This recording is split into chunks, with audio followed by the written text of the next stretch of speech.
Hi everyone, I'm so excited to share this brand new gouache painting video with you. Today's video is brought to you by Skillshare, an online learning community with over 25,000 classes in a wide range of topics taught by experts in the field.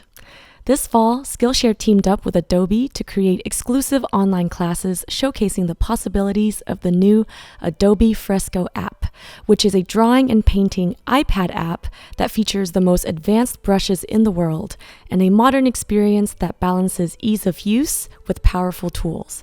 It's free to download in the iPad App Store today. It's a perfect app for artists, illustrators, animators, and anyone who wants to discover or rediscover the joy of drawing and painting. This is one of my favorite fresco classes, taught by an illustrator named Dylan Mierzwinski. She walks you through each step in creating a beautiful artwork with lettering and floral patterns, tying in her background in traditional mediums with Adobe Fresco's digital tools. Aside from the classes focused on Adobe Fresco, Skillshare Premium also gives you unlimited access to all of the tens of thousands of classes in art, design, business, and so much more. Whether you want to fuel your curiosity, creativity, or even career, Skillshare is the perfect place to keep you learning and thriving in 2019. Skillshare is also super affordable. An annual subscription is less than $10 a month, so join more than 7 million creators learning with Skillshare today. Check out the link in the video description for a 2-month free trial. Okay, on to the painting time-lapse. For the concept of this piece, I was aiming to paint something different from my usual themes, and I realized I have never painted or even drawn a close-up of a mouth before. So, to keep the overall piece striking and simple, I also decided to go with a purely monochromatic color palette using only black and white gouache paint. I don't think I've ever actually done a painting in black and white since I had to paint a sphere for an art class years and years ago.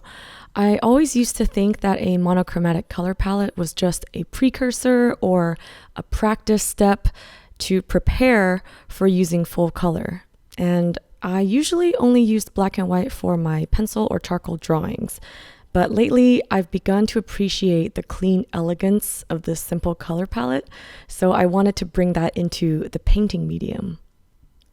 Also, since I've been watching a lot of sci-fi movies recently, I was inspired to add a celestial element to the piece by having the lips bite down on the planet Saturn as if it were a piece of hard candy. I felt that by restricting the color palette to only black and white, it could give the composition and visual concept more space to shine. No pun intended. Actually, who am I kidding? That pun was totally intended. Anyway, today I wanted to chat with you about talent versus hard work. More specifically, which one of the two is more essential for becoming a skilled or successful artist? And can anyone get good at drawing and painting if they put in the self-discipline and the hours to practice? Or are artists simply a lucky few who are born with a special gift?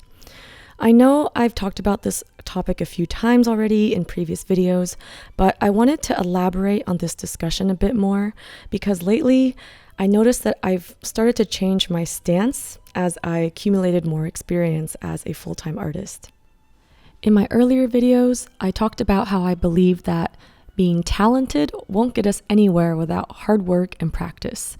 And no matter how gifted you might be, you won't be able to fully express that gift without the necessary skills, which can only be acquired through practice.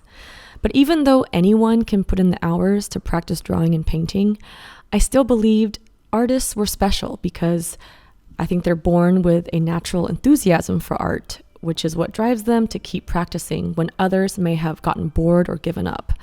And I thought that natural born enthusiasm is what people usually labeled as a natural born gift or talent. But now I've learned that the amount of enthusiasm and enjoyment we get out of a hobby or activity can be greatly affected by how skilled we are at it. Sometimes we are discouraged from giving things a fair chance because we aren't good enough at it yet to feel the enjoyment from doing it. For example, I never thought I would enjoy cooking because my dad cooked most of our meals growing up, and while I enjoyed eating the food, the thought of being responsible to cook the food seemed like a difficult, scary, tedious burden. And I never understood why my dad was so interested in cooking and reading new recipes or researching the latest state-of-the-art cutting knives. But when I was a broke college student, I was essentially forced to cook my own meals in order to save money. And after growing sick of eating instant noodles every day, I decided to just learn how to cook a few healthier and tastier meals for myself. So I started off trying to learn a few simple, straightforward dishes. And when I got sick of eating the same few dishes over and over again, I decided to try some more challenging recipes. And basically, over the years, without even realizing it, I actually developed a love for cooking because I was practicing. And I also noticed that I would get more positive reactions from people when they tasted my food, which, before never happened. I don't think I even was ever confident enough to cook for others because I was pretty sure it would taste bad. But when I started getting more positive reactions from people, it gave me even more motivation and validation that I should continue. And nowadays, even though I'm definitely nowhere close to being a professional chef, and I know I still have so much to learn, I, at least now, always look forward to cooking meals or hosting large dinner parties or trying out new recipes. And I realized that even though I never actually sought out cooking as a hobby on purpose, for me, it started off as an obligation or a chore, but as my skills grew over time, so did my love for cooking. And I think the same can be said of any craft, especially art. The more we practice, the more skilled we become, and that leads to more confidence to challenge ourselves to level up, which further increases our skills, and so forth. It essentially becomes a positive feedback loop where enjoyment grows with practice. So, in conclusion, I used to think that artists are born with a passion for art, and that was what drove them to grow their skills through practice. But now I realize that passion can grow with practice as well. Even if we aren't born with a natural inclination to do something right off the bat, sometimes it just takes a little persistence and hard work for us to discover the joy. I also think that there's joy to be found not just in mastering the skill itself, but also in being able to witness your dedication and perseverance slowly pay off over time. It's a much more meaningful reward when you know you've worked hard to get there. And that about wraps up today's video. I hope I made sense, and I also hope that my message can encourage anyone out there watching right now who might be struggling with maintaining the motivation to do art, or who's going through artist block, or just overall struggling or stuck with their creative journey. I just want to let you guys know that it does get better, and as your skills improve with practice, so will your love for the craft and for the hobby. So don't give up, keep going. And thank you all so much for taking the time to watch this video with me today.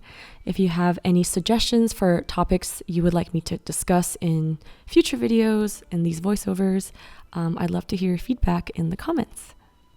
If you're interested in grabbing a fine art print of this piece, I have them listed in my shop at happyd-artist.com.